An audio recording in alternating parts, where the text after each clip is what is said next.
time based on the power law. And these are just, I picked out a bunch of random models, none of them are going to work. They're all just rough ideas, rough guesses. And the power law would say Bitcoin is going to be between 400 and 3 million, roughly, in 10 years, right? So 400k to 3 million, with a midpoint of about a million, 1.1 million. Yeah? That midpoint, that 1.1 million, would be almost exactly in line with 30% annualized, because it would be just over a 10x, right? So just over a 10x from here, 90k to 1.1 million would be about 11 or 12x. If you look at Rainbow chart, which is another one, if you go to 2034, that has Bitcoin anywhere between 900k and 3 million, right? Based on the bands. If you look at, I think there's 3 predictions here. If you go to 2034, looking at stock to flow, which I don't believe in whatsoever, but that's 42 million. Stock to income, 8 million. Power law, 1.3. HPR Rainbow, 1 million. And if you got the big G himself, Michael Saylor, his price forecast, insane, but this is 2045, so that's actually 20 years away. But his bear case is 3 million. His base case is 13 million. His bull case is 49 million per Bitcoin. So there's some super long-term, high time frame, crazily bullish predictions. And it's funny because people will look at this and they will laugh, right? So people will see these things and they'll say, that's so stupid. Bitcoin's not going to go to 1 million. This is that fucking dumb. Oh my God, Michael Saylor, he's going crazy. He's going to be the richest man in the world if that happens. That couldn't happen. What do you mean there's going to be $100 trillion market cap of Bitcoin? That's insane. And then they'll turn around with a straight face and tell you that, Pepe is going to $100 billion market cap, or it's going to $500 billion market cap, or that insert whatever shitcoin is going to go 500x from here.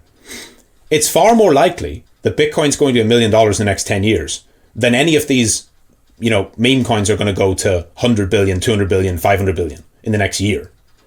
You have to understand, what are people actually positioning for? If the game long term is that the rich get richer, yeah, if you think that the wealth divide is going to increase, as it has been increasing every year of all of our lives, if you think that that's going to continue to increase, how do you think it's most likely going to increase? Do you think it's going to increase because meme coins all go 100 to 500x in the next year and make all the poor people rich and they all get to stay rich? Or do you think that over the next 10 years, the asset that they all don't own, which is Bitcoin, actually does go to the $1 million target that they're all laughing at right now? It's far more likely that the latter happens. You can laugh at the idea of that happening to Bitcoin, or you can look at who would actually be positioned to benefit from that. If that were to happen, who would actually benefit? I'll tell you who wouldn't benefit. It's people with a high time preference. People who do not have patience. People who do not think long term. Because even if Bitcoin, even if you owned it now, there's loads of people who own Bitcoin now and they bought it at 50k and it's now at 90 and it could even go to 200 and then it drops to 100 and guess what? They would sell it then in the next bear market at 100 and they would miss the run from 100 to 1 million because they're still not thinking long term. They might only be thinking of the next 2 years. And this happens every single time. This happened in the last bear market. When Bitcoin went from 69 to 15, people said that's it. It's done. It should not have went below 20, right? Bitcoin never goes below its previous cycle highs, which was 20k. Bitcoin has broken all the structure. It's broken the stock to flow. It's broken its logarithmic regression or linear or whatever. It's broken all these models. It's done. And the market gave up on Bitcoin yet again, like it always does, just because they have a high time preference, because they can't wait. They can't sit out and not, make a bad decision, essentially. And they prioritize what's going to happen in the next 6 or 12 months and completely forget about what's going to happen in the next 6 to 10 years. So you have to ingrain that into your brain first of all and understand that. So even if you did absolutely nothing else, you could turn 10k into 137 in the next 10 years. Now you might think, okay, well, I've got 10k. I don't want to wait 10 years to have 130k. That's fair, right? 10 years is a long time. 130k is not a lot of money, over a 10-year period. However, you're not just going to do this. First of all, you're here to learn how to trade, yeah? So you're going to learn how to outperform this basic assumption. And number two, you're going to be earning and adding to it. So take the idea of the person who invests into the S&P for the last, 20 years. Somebody who invested in the S&P 500 for, let's do 10 years, same thing, with 9% annualized. You might do that basic calculation and think, oh, so somebody who invested in the S&P 500 in 2014 would have now turned their 10K into 23K. And you'd be like, that's not great, right? But that's not how people do it. They also put in a portion of their earnings out of their salary or their income every month. So you can dollar cost average or, just buy in at a regular schedule. So if you also deposit, and this is what people would do with the S&P, let's say you put in your initial 10K and you put in 500 a month from your salary, and it goes in monthly, every month, and each year you increase that by, let's call it 20%, because of course, over the next 10 years, do you think your earnings, your income is going to go up? Of course it is. So if you're able to put an extra 500 in each month, then the year after that, you should be able to put in 600 a month.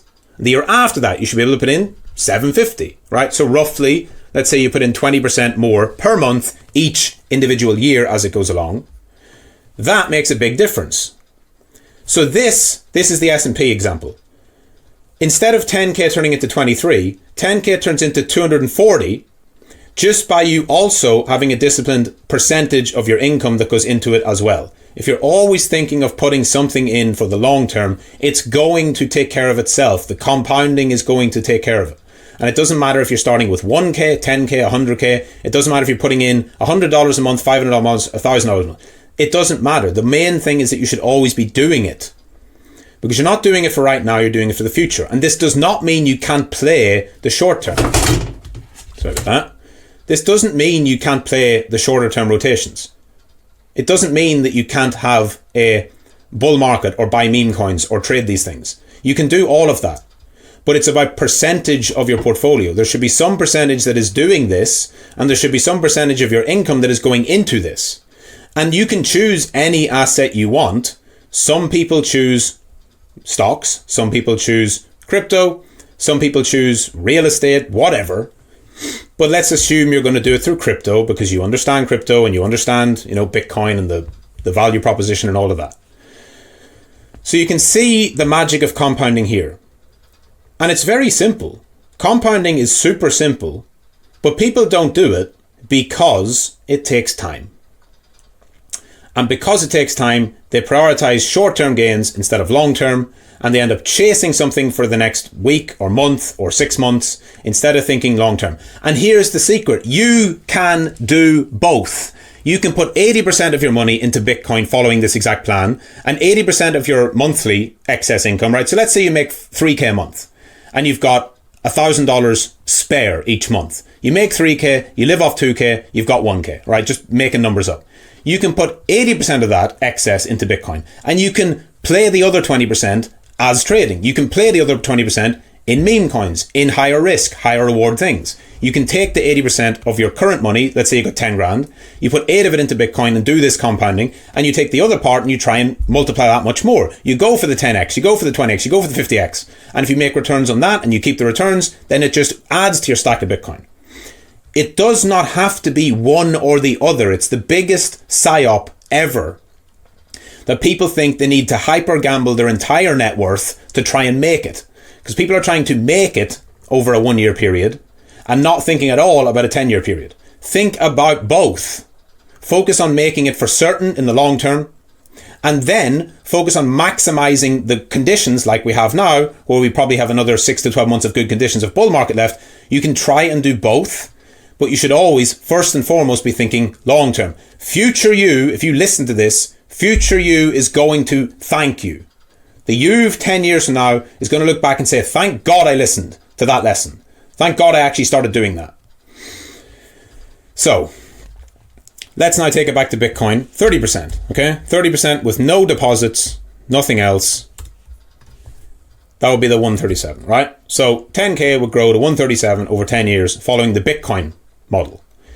If you do the exact same thing though, we're adding in 500 a month and it's growing every year by 20%, you can have 650. And again, that's not including your trading. This requires no effort. This requires no brain cells. You can have a single digit room temperature IQ and still do this. You don't need to be smart.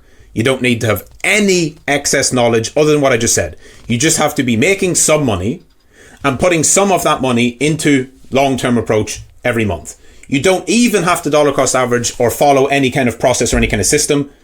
Well, you do kind of DCA. You just say, every month I get my money, I put some of that money into Bitcoin because I believe in Bitcoin over 10 years. And when Michael Saylor's the richest man in the world, I want to also be rich.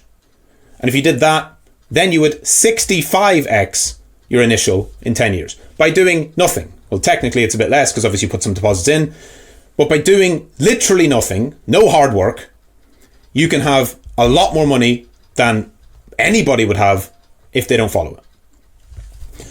Now, how you take that and you build on that is that you are also focusing on trading, what you're learning here. So you're focusing on long-term trading. That's your 10 years with adding in some more money from your monthly savings or your monthly income. But if you also focus on trading, the only reason to trade or invest is that you outperform the index. So if you're a stock trader, the only reason somebody trades stocks and the target that every single hedge fund has is to outperform the benchmark, which is the S&P 500. So if a hedge fund does not make more than 9% annualized, they are not worth investing in. You might as well just put your money into a ETF of SPY. You might as well just put your money into the S&P 500 and just leave it, right? So if you're going to outperform by building and testing and developing your systems and your processes, you're aiming to increase this rate to not what people think, which is 10x money every year. In the next 12 months, could you take your trading portfolio and 10x it? Yes. But over the next 10 years, the goal is that throughout both bulls and bears, you have an average annualized growth, compound annual growth rate of, let's say, double, say 60%, okay? Which means with the trading you do, you outperform the average growth rate of Bitcoin because you are making money in the bull markets more than just the Bitcoin returns. So you're also getting into other assets that rise more. And most importantly, you're avoiding the majority of the major drawdowns. So you're not taking the 70% drawdown in a bear market. You're maybe taking 20 to 30% of that. You're not selling the absolute top. You're not buying the absolute bottom, but you're minimizing the overall. And just that alone, without making any extra money in a bull market, just avoiding the majority of the worst of a bear market can easily boost your compound annual growth rate to 60. Okay. So with what you learn in bootcamp, if you did that, this would be your 10-year plan. You'd have 3 million by just the same 10K starting with just outperforming the standards Bitcoin, 30%, by learning how to trade and invest, by learning how to buy and sell at roughly the right times, and by topping up your portfolio, your balance. You can vastly outperform everything else by having a low time preference, focusing on the long term, and also not sacrificing anything. This is all the stuff you're going to be doing anyway. This is why you're here to learn. This is what you're learning. But you have to understand that you're not just learning how to trade. Even if you're a day trader, this is the same thing.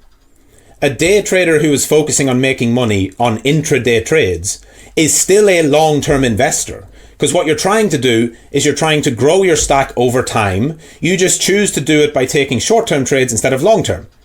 But the goal of a day trader is what? To have more winning months than losing months, to make more on the winning months than they do on the losing months, and at the end of the year to see a high double or low triple digit return on the portfolio. So if you could make anywhere between 50 and 150% per year as an intraday trader or a multi-week swing trader or any type of trader, over the long term you will massively outperform. Like insanely. This is only a 60% compounded rate. And you can see how much that grows. And then, in the periods in between where there are opportunities to make a lot of money in a short space of time, you take a smaller percentage, because that will end, and it will usually end with a bang. It will end fast with massive crashes. So you take a smaller percentage of your total stack, and you play the higher risk but higher reward phases, and you're disciplined and diligent about taking your profit, which I'll talk about tomorrow on the second part, and you use that to increase your long-term stack. And the whole goal of all of this is to get money into assets and not sell the assets, because the assets are what's going to make you rich forever. And what you should avoid doing is, when you make your first 100 grand, don't go and spend 60 grand of it on a fucking car. Because if you just stay disciplined for a few more years, you will then have millions, and taking even 100 or 200k out of millions does not materially impact the future growth. If you sell, right, 10% of 100k is a lot of money. 10 grand when you have 100 is a huge impact on your life. 100 grand out of a million is nowhere near as big of an impact, because you still have 900,000 left. So the exact same percentage, and let's scale that down again. If you've got 10k and you spend $1,000 on a pair of fucking shoes like people do, that is insanely high impact on your net worth. But it's the same 10%. This is why the rich get richer. This is why the millionaires who just put it into the S&P can afford to just keep getting 9%.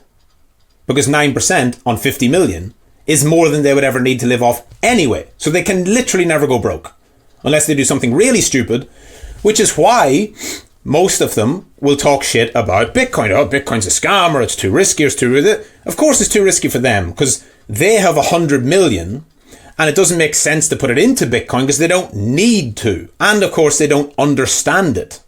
And there are plenty of people who do understand crypto, and there are plenty of people who have lots of money who understand crypto. Look at Michael Saylor just as a perfect example. It's a generational thing, but also it's like the Warren Buffett thing. He doesn't need to understand crypto. He doesn't need to understand Bitcoin. You have an informational advantage and a generational advantage. He is not thinking about 40-year timeframes anymore. He's not even thinking about 10-year timeframes anymore. You are and should be and can. So, the Bitcoin super cycle theory, I talked about this on one of my, I think it was monthly preview a little while back.